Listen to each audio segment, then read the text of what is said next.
Busy वीर, अगले chapter का title. अगले दिन वीर कई कॉल करता है पूरे दिन, पर श्रुति फोन नहीं उठाती और वीर भी फिर उसे कॉल नहीं करता। दोनों एक दूसरे को याद करते थे, पर गुस्से की वजह से दोनों की ही एक दूसरे से बात नहीं हो पाती। वीर भी अफसोस कर रहा था कि वो बेवजह इतना गुस्सा हो गया और इस वजह से श्रुति ने भी बात ना करने का मन बना लिया था। वीर तो रोहित से सभी बातें शेयर कर लेता था, पर श्रुति सभी बातें अपने मन में छुपा कर रख रही थी, जिस वजह से वो काफी उदास भी रहने लगी। उसके दोस्त कई बार उससे पूछ चुके थे इस बारे में, पर वो हमेशा बात को टाल दिया करती थी। बस रात को वीर की फोटो देखती फोन में और रोते हुए सो जाती थी। यही हाल वीर का भी था।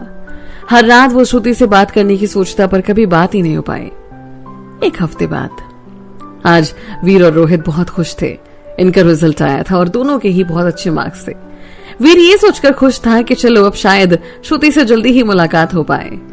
बड़े पापा बोले, वीर आपने हमारा सर एक बार फिर गर्व से ऊंचा कर दिया। वीर बस उनके पांव छूकर उनसे गले लग जाता है। बोला, बड़े पापा आपसे कुछ कहें? जी वीर कहिए। बड़े पापा हम आगे की पढ़ाई के लिए दिल्ली जाना चाह रहे थे। बड़े पापा, वीर इसमें पूछने वाली क्या बात है, आप जाइए, खूब पढ़िए और तरक्की कीजिए। क्योंकि वो खुद ये चाहते थे कि वीर अपनी बड़ी माँ के तानों से दूर रहे। ठीक है बड़े पापा, बस यहाँ कुछ ही काम बाकी रह गया है, उसे खत्म कर लेते हैं और सारा काम चाचू को समझा देंगे, वो यहाँ संभाल लेंगे। बड़े पापा, ठीक है वीर, हमें आपका हर फैसला मंजूर है, बस आप खुश रहिए। बड़े पापा एक बात और, हम वहां हॉस्टल में या फिर रोहित के साथ रहना चाहते हैं। बड़े पापा, वीर हम एक बार देव से इस बारे में बात करेंगे, आखिर आप उनके बेटे हैं। वीर, पर बड़े पापा। नहीं वीर, कह दिया हमने तो बस कह दिया। वीर, ठीक है, और वहां से चले जाता है। घर के अंदर प्रीति और साक्षी मुबारकबाद देती हैं और वीर बोला, हमें आप दोनों को कुछ बताना है। प्रीति, हाँ बोलिए वीर। वो हम ये कह रहे थे कि हम दिल्ली जाएंगे आगे की पढ़ाई के लिए। प्रीति, वीर बस आप तरक्की करो, हम उसी में खुश हैं। वीर साक्षी की तरफ देखता है जिसकी आंखों में आंसू होते हैं। अरे तो रो क्यों रही है? साक्षी, वो तो बस ऐसे ही निकल पड़े भैया, आपसे दूर होने का सोचकर, पर आप जाइए और हमेशा खुश रहिए। वीर दोनों से गले मिल जाता है। प्रीति बोली, इन सबसे काम नहीं चलेगा, पार्टी चाहिए हमें तो। वीर, जी कहिए क्या खाना है आपको? प्रीति, पार्टी किसी और दिन, आप पहले हाथ मुंह धोकर आइए, आज आपका फेवरेट खाना आलू के पराठे और खीर बनाई है। हम सभी आए। वीर वहां से चला जाता है और फिर आकर तीनों साथ बैठकर खाते हैं और दोनों सोने चले जाते हैं। वीर रोहित को कॉल करता है और उससे कहता है कि वो उसे लेने आ रहा है। रोहित भी ठीक है कहकर फोन काट देता है। वीर रोहित को लेकर वहां से नदी के घाट पर पहुंच जाता है। रोहित, सुन, मैंने बड़े पापा से बात कर ली है और वो मान गए हैं, बस एक दिक्कत है। रोहित, क्या भाई, जब मान गए तो दिक्कत क्या है? वीर, वो कह रहे थे कि उनसे बात करेंगे और फिर तू जानता है अगर उन्होंने कहा कि साथ रहना है तो। रोहित, फिर तू भी ना पागल है भाई, अगर तू देव अंकल के साथ रहता है तो मुझसे ज्यादा खुशी किसी को नहीं होगी, और नहीं तो हम दोनों तो है ही साथ। और हाँ, एक और बात, सबसे बात हुई थी, आज सबके बहुत अच्छे नंबर आए हैं, वो सब BDU में एडमिशन लेने की कह रहे थे। वीर, अच्छा, और श्रुति से बात हुई? रोहित, हाँ भाई, लेकिन काफी उदास लग रही थी। भाई बात कर लेना उससे तू। वीर, यार मैं भी चाहता हूं, पर वो फोन उठाए तब ना। रोहित, चल मैं उससे बात करता हूँ और बताता हूँ कि हम आ रहे हैं। वीर, नहीं रोहित, तू अभी किसी को कुछ नहीं बताएगा, सही वक्त आने पर मैं खुद ही बात कर लूंगा। रोहित, ठीक है, जैसा तुझे ठीक लगे। आज बस सेलिब्रेट करते हैं और दोनों वहीं बैठे काफी देर तक बातें करते रहते हैं और बियर पीते हैं। वहीं श्रुति अपने कमरे में उदास बेड पर लेटी है। वो अपने रिजल्ट की वजह से खुश तो है, पर फिर भी उसकी आंखों में आंसू हैं। वो फोन उठाकर वीर को फोन भी करना चाहती है, पर जाने क्यों उसके हाथ रुक जाते हैं। बस वो वीर की फोटो देखते हुए आंखों में आंसू लिए सो जाती है। इधर ये दोनों भी घर को निकल पड़ते हैं। यहाँ सबकी जिंदगी बदल चुकी थी। अब देव भी रोज घर में सबसे बातें करते थे। श्रुति, रोहित, कविता, संजना और राजीव अब तक बहुत अच्छे दोस्त बन चुके थे। बस वीर की सबसे बातें कम ही हो पाती थी। श्रुति और वीर दोनों ही एक दूसरे से बात करना चाहते थे, पर दोनों की ही किस्मत को अभी कुछ और ही मंजूर था। अगली सुबह बड़े पापा बोले, देव, वीर दिल्ली में पढ़ने जाने की कह रहा है। वीर भी सामने ही था। देव, भैया वो कहीं भी जाए, हमें कोई मतलब नहीं है। बड़े पापा, ठीक है देव, हमें लगा कि शायद आपके दिल में उस बच्चे के लिए कोई जगह होगी, पर हम गलत थे। ठीक है, फोन रखते हैं।